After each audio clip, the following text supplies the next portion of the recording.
Hi there guys, I'm Nikhil from Notion Hub, and in this video, I'll be showing you the most important tips and tricks for your Oppo A78. By the way, I'll also be posting a dedicated video for the best feature section where I'll be talking about all the features offered by this phone. So definitely check out that video as well, link will be in the description. With that said, first let's remove some bloatware. Now these are some of the applications that come pre-installed.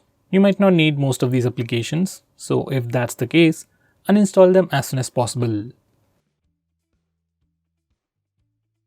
Next, I'm going to show you how you can disable lock screen magazine. First, here's a quick preview of the lock screen, and every time you lock your phone or every time you come to the lock screen, we see a different wallpaper. Some people like it, some people don't, especially I personally don't like it. So if you're like me and if you want to disable it, this is how you can disable it from settings. And now, here's the lock screen once again. And no matter how many times you come to the lock screen, we will have a fixed wallpaper. Next, I'm going to show you some camera gestures. First, we have touch. Once you enable this feature, we can take a picture by just touching the preview screen. It works for both the rear camera and even for selfies. Next, we have the palm gesture, which only works for the front camera, and it's great for taking selfies. Just enable it and then show your palm to the front camera, and your phone will take a picture in just 2 seconds. And here's a quick preview of that once again. Next, I'm going to show you different navigation gestures. First, we have a gesture called swipe up from both sides, and once you enable this feature, navigation bar is hidden and now you can just swipe from the bottom of the screen to go home. You can swipe and hold for recent apps, and finally, to go back a step, you can swipe from the left side or right side. You also get a pretty cool animation. Overall, these gestures are great, but they don't work all that well. Next, we have swipe up gestures. Once you enable this feature, you can swipe from the bottom of the screen to go home, swipe and hold for recent apps, and finally, you can swipe from the bottom left corner or right corner to go back a step.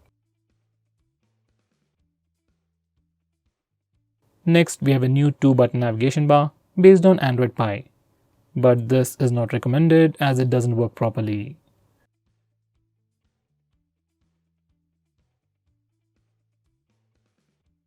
Next, I'm going to show you how to trigger Google Assistant with the power button. Just enable this toggle and now press and hold the power button to trigger Google Assistant. If you press and hold the power button longer, we will see the power options. If you are using navigation gestures, this is pretty useful.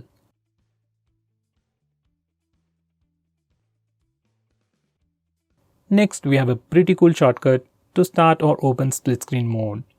This feature is enabled by default. Just make sure this particular toggle is enabled, and if it is enabled, you can just swipe up using 3 fingers to open the current application in a split screen mode. Now this is an Oppo phone, it's not like other phones, so some of the applications will not support this feature. With that said, most of the applications, especially third-party applications, do support split screen mode. Next, I'm going to show you digital well-being. Now this is a feature from Google and you can find it in settings. This feature analyzes your phone's usage and gives you a complete report. It shows you how many times you've unlocked your phone, how many notifications you've got, how much time you're using your phone, and which apps you're using the most. So with all this information, you can know your usage and you can also limit your usage using this feature, which is a pretty cool thing.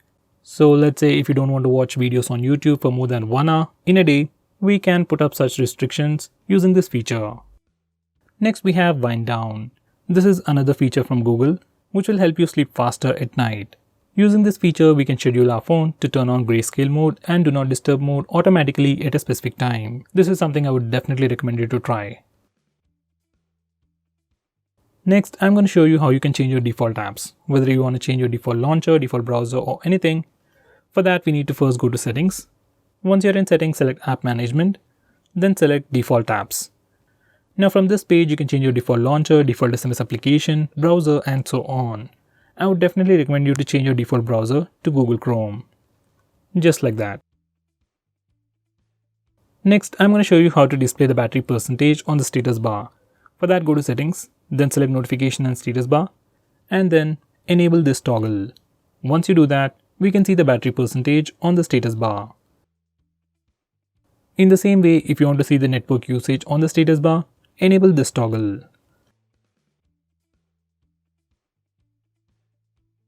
Next, I'm going to show you how to display the RAM information on the recent apps page.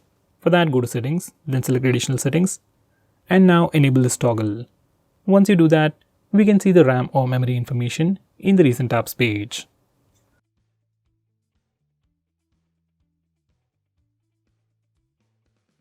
Next, I'm going to show you how to take a screenshot. Now there's an easy way to do that. You just have to press the volume down and power button both at the same time, and your phone will take a screenshot. Just like that. It works everywhere and you just have to press these two buttons at once and it really works.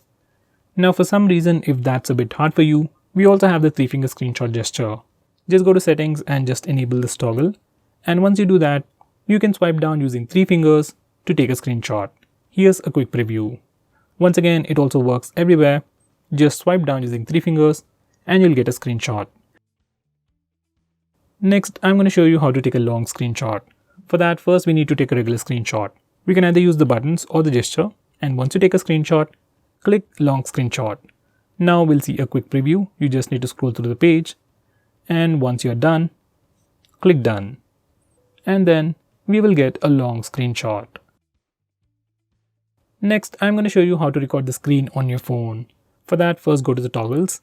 And if you can't find the screen recording option, you need to click this button over here and search in the extra toggles. We have a dedicated toggle called Start Screen Recording. Just bring it up. And now we can start video recording just by using this toggle. Just click it and screen recording should start in 3 seconds. If your phone asks for any permissions, just grant them all. Next, I'm going to show you how to stop applications from automatically restarting in the background. For that, you need to first open Phone Manager. You can find it on the home screen or in your app drawer. Once you open it up, select Privacy Permissions, then select Startup Manager. Now from this page, we can start or stop applications from automatically restarting in the background. Personally, I'll enable this toggle for apps like Truecaller, WhatsApp or Instagram and disable it for everything else. So guys, these are the most important tips and tricks for your phone. If I missed out on anything important, do let me know by commenting below this video and definitely check out my video on best features. Link will be in the description. Now with that said, if you're planning to buy this phone, please use the link in the description. It always helps the channel.